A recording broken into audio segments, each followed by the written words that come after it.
2 ವರ್ಷ ಅವಧಿಗೆ ಬಂದಿದ್ದಾರೆ. ನಾವೆಲ್ಲ ಅಂದ್ಕೊಂಡೀವಿ ಒಳ್ಳೆ ಕೆಲಸ ಮಾಡ್ತಾರೆ ಹೊಸ ಮುಖ್ಯಮಂತ್ರಿ ಅಂತ ನಾವು ಅಂದ್ಕೊಂಡೀವಿ.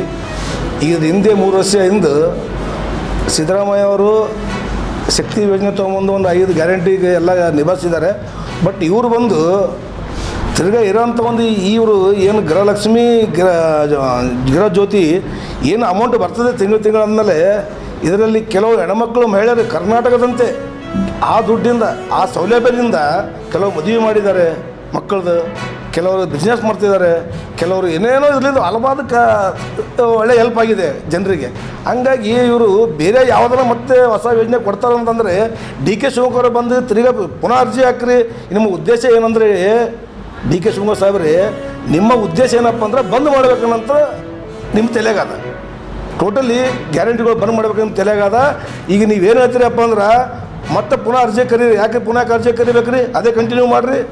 ಸತ್ತವ್ರಿಗೆ ದುಡ್ಡು 3 ವರ್ಷಕ್ಕೆ ಹೋಗಿಲ್ಲ, 3 ವರ್ಷಕ್ಕೆ ದುಡ್ಡು ಹೋಗಿಲ್ಲ, ಅವಾಗ ನಿಮಗೆ ಮನ್ಕೊಂತೀರಿ ಸರ್ಕಾರ.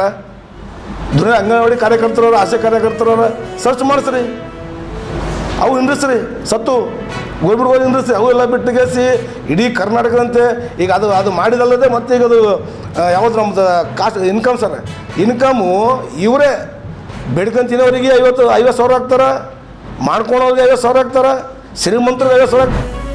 ಮೊಟ್ಟ ಮೊದಲನೇದಾಗಿ ಕಾಂಗ್ರೆಸ್ ಸರ್ಕಾರ ತಮ್ಮ 5 ಗ್ಯಾರಂಟಿಗಳ ಜೊತೆಗೆ ಮತ್ತೊಂದು ಗ್ಯಾರಂಟಿ ಕೊಟ್ಟಿರೋದು ಅಂತಂದರೆ ನಮ್ಮ ರೈತರ ಮರಣ ಗ್ಯಾರಂಟಿ ಅಂತ ಹೇಳ್ತೀನಿ ನಾನು.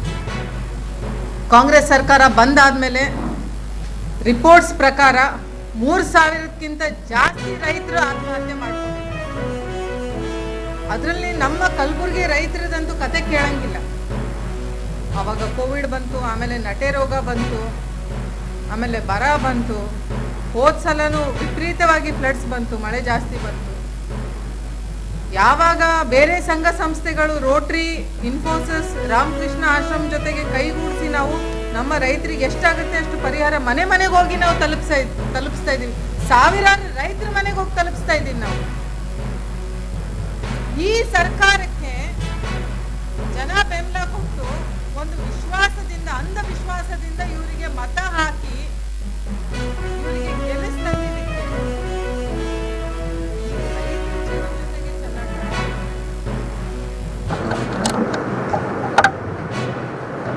ಆ ಭಗವಂತ ಹೋಗ್ತಾನೆ. ರೈತರು ಹೇಗೆ ಅವರ ಪರಿವಾರವನ್ನು, ಅವರ ಮನೆಯನ್ನು ಅವರು ನಡೆಸಬೇಕು. ಬಂದಿದ ತಕ್ಷಣವೇ ನೀವು ಬೀಜಗಳ ರೇಟ್ ಅನ್ನ ಏರಿಸಿದ್ದೀರಾ. ಟ್ರಾನ್ಸ್ಫಾರ್ಮರ್ಗೆ ಏನ್ ಸಬ್ಸಿಡಿ ಕೊಡ್ಬೇಕಾಗಿತ್ತು ಅದು ಸಬ್ಸಿಡಿ ತೆಗೆದಿದ್ದೀರಾ. 4,000 ಏನು ರಾಜ್ಯ ಸರ್ಕಾರ ಯಡಿಯೂರಪ್ಪ ಅವರ ಟೈಮಲ್ಲಿ 4,000 ಕೊಡ್ತಾ ಇತ್ತು ರೈತರಿಗೆ, ಅದನ್ನು ಕಸ್ಕೊಂಡಿದ್ದೀರಾ. ಏನ್ ಮಾಡ್ಬೇಕಂತ ಇದ್ದೀರಾ ನೀವು? ಯಾಕೆ ನಿಮ್ಗೆ ಕರುಣೆ ಅನ್ನೋದಿಲ್ಲ? ಎಷ್ಟು ದುಡ್ಡು ಹುಡ್ಕೋಬೇಕಂತ ಇದ್ದೀರಾ? ಅಲ್ಲ, 3